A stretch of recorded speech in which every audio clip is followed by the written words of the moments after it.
Brazilian তারকা Neymar junior আগামী ২৬ বিশ্বকাপ খেলবে কিনা এই নিয়ে ভক্তদের মাঝে তুলে দিয়েছে বিরাট এক জ্বর। নেইমারের বিশ্বকাপ খেলার ইচ্ছে থাকলেও সে কি বিশ্বকাপ খেলতে পারবে? ২০২২ কাতার বিশ্বকাপে কোয়ার্টার ফাইনালে ক্রোয়েশিয়ার বিপক্ষে ম্যাচ হেরে কিছুটা দ্বিধায় ছিলেন নেইমার জুনিয়র।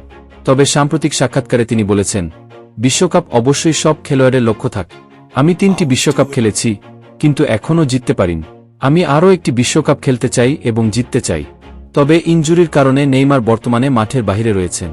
আল হিলালের হয়ে খেলার সময় ইনজুরি হওয়ার কারণে তাকে আরও ৪ থেকে ৬ সপ্তাহ মাঠের বাইরে থাকতে হবে। নেইমার বলেছেন, আমি জাতীয় দলের জন্য দরজা বন্ধ করছি না, তবে শতভাগ গ্যারান্টি দিচ্ছি না যে আমি ফিরব। সর্বশেষ তথ্য অনুযায়ী নেইমার আগামী বিশ্বকাপে খেলার ইচ্ছা প্রকাশ করেছেন, তবে তার অংশগ্রহণ চূড়ান্ত নয়। তার সুস্থতা এবং ফর্মের উপর নির্ভর করবে তিনি আগামী বিশ্বকাপ খেলবেন কিনা। আপনি যদি নেইমারের ফ্যান হয়ে থাকেন তাহলে ভিডিওতে একটি লাইক এবং চ্যানেলটা সাবস্ক্রাইব করে দিন। ধন্যবাদ।